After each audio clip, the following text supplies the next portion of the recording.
Bonsoir, bienvenue sur le 19h de NTV. Actualité au Burkina Faso, logements sociaux au Burkina Faso. Le président du Faso, chef de l'État, le capitaine Ibrahim Traoré a présidé ce mercredi l'hebdomadaire Conseil des ministres. Cette session ordinaire a examiné et adopté plusieurs dossiers inscrits à son ordre du jour, selon le porte-parole du gouvernement, Pindouende Gilbert Ouedraogo. Au titre du ministère de l'Urbanisme et de l'Habitat, le Conseil a adopté un projet de décret portant conditions d'éligibilité et procédures d'accès au logement social au Burkina Faso. Le ministre Mikailou Sidibé déclare qu'il s'agit d'un décret d'application de la loi portant promotion immobilière au Burkina Faso, qui dispose que les conditions et les modalités d'accès au logement social sont précisées par voie réglementaire. Ce décret instaure des principes clairs suivant les orientations du président du Faso. Dorénavant, le logement social est construit en hauteur. Les villas pavillonnaires ne seront qu'une exception et seront autorisées après examen minutieux et approfondi. Pour bénéficier d'un logement social, il faut avoir un revenu inférieur à 8 fois le SMIC au Burkina Faso, 360 000 FCFA, explique le ministre chargé de l'Habitat. Il précise que les modalités d'accès sont les locations-ventes mais aussi des octrois à titre gracieux pour les personnes indigentes et celles déclarées pupilles de la nation selon les textes en vigueur. Les personnes déjà attributaires de logements sont exclues et les sous-locations sont interdites. Le ministre Sidibé souligne que pour assurer la transparence et éviter les attributions multiples des logements sociaux, une plateforme numérique sera mise en place pour le suivi. Il soutient qu'un arrêté conjoint avec le ministre de l'Économie et des Finances viendra préciser les coûts et toutes les conditions. Pour le compte du ministère de la Fonction publique, du Travail et de la Protection sociale, le Conseil a adopté un rapport autorisant le recrutement par concours direct sans formation et par sélection sur dossier pour l'année 2025 à titre exceptionnel. Pour le compte de l'année 2025, 1367 fonctionnaires seront recrutés pour l'opérationnalisation d'actions en cours, soit 778 par concours direct sans formation et 589 par sélection sur dossier.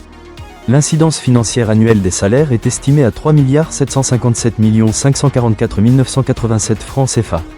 Pour l'exercice de 2025, cette incidence est de 627 457 498 francs CFA, explique le ministre Mathias Traoré. Source, Direction de la communication de la présidence du Faso.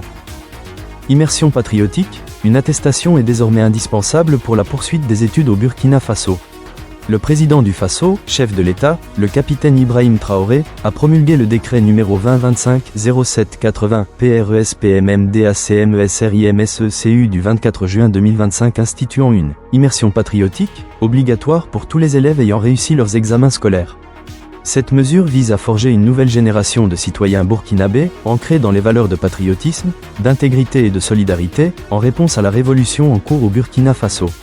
L'immersion patriotique est définie comme une initiative de formation physique et d'éducation aux valeurs civiques, disciplinaires et patriotiques. Elle concerne spécifiquement les élèves admis au brevet d'études du premier cycle, BEPC, au certificat d'aptitude professionnelle, CAP, au brevet d'études professionnelles, BEP, et au baccalauréat, BAC. L'objectif est de les préparer efficacement à la vie active et à l'engagement citoyen. Le décret stipule également que toute personne ne répondant pas à une convocation pour l'immersion s'expose à des travaux d'intérêt général, sans préjudice de l'accomplissement ultérieur de l'immersion ou d'une dispense. Un arrêté interministériel ultérieur précisera les modalités, la durée, les conditions d'âge et les lieux d'accomplissement de cette immersion. Une innovation majeure de ce décret est que la fin de l'immersion patriotique sera sanctionnée par une attestation délivrée par les services compétents. Cette attestation, qui ne dispense pas du service national patriotique, devient une condition sine qua non pour l'inscription en classe de seconde, en première année du brevet d'études professionnelles et en première année d'université, tant dans les établissements privés que publics. Les ministres de l'enseignement secondaire et de la formation professionnelle et technique, de l'État, défense et anciens combattants, de la sécurité et de l'enseignement supérieur, de la recherche et de l'innovation sont conjointement chargés de l'exécution de ce décret. Actualité hors du Burkina Faso. Ouganda retour des tribunaux militaires pour juger des civils. Une nouvelle loi en Ouganda, rétablissant le pouvoir des tribunaux militaires de juger des civils, a déclenché une vive polémique et une bataille juridique. Le principal parti d'opposition, la plateforme de l'unité nationale, NUP, a saisi la Cour constitutionnelle le 13 août 2025 pour faire annuler ce texte qu'il juge liberticide et anticonstitutionnel. Cette loi rétablit le droit des tribunaux militaires à juger des civils, une pratique interdite en janvier dernier par la Cour suprême, qui l'a jugée contraire au principe d'un procès équitable. Le NUP, dirigé par l'opposant Bobi Wine, estime que la loi a été adoptée sans consultation publique suffisante. Son secrétaire général, Lewis Rubongoya, accuse le Parlement d'avoir violé les procédures légales. Les défenseurs des droits humains dénoncent depuis longtemps l'utilisation des tribunaux militaires pour réprimer les opposants au président Yoweri Museveni, au pouvoir depuis près de 40 ans. Mais les autorités rétorquent que seuls les civils impliqués dans des violences armées y sont poursuivis. La loi a été saluée par l'armée, notamment par le général Muhoozi Kainerugaba, fils du président. En parallèle, Kizza Besigye, autre figure de l'opposition, reste en détention après le transfert de son dossier devant un tribunal civil, comme exigé par la Cour suprême. Source, Africa News. Sport Football, CHAN 2024. Battus par les Mourabitounes, les étalons locaux renvoyés à la maison. Les étalons du Burkina Faso ne disputeront pas les quarts de finale du championnat d'Afrique des Nations, CHAN 2024. Ils ont été battus par la Mauritanie ce mercredi 13 août 2025. 41e minute, Abdoulaye Touré commet une faute sur un joueur mauritanien. Après consultation de la VAR, c'est le rouge. Les étalons sont réduits à 10.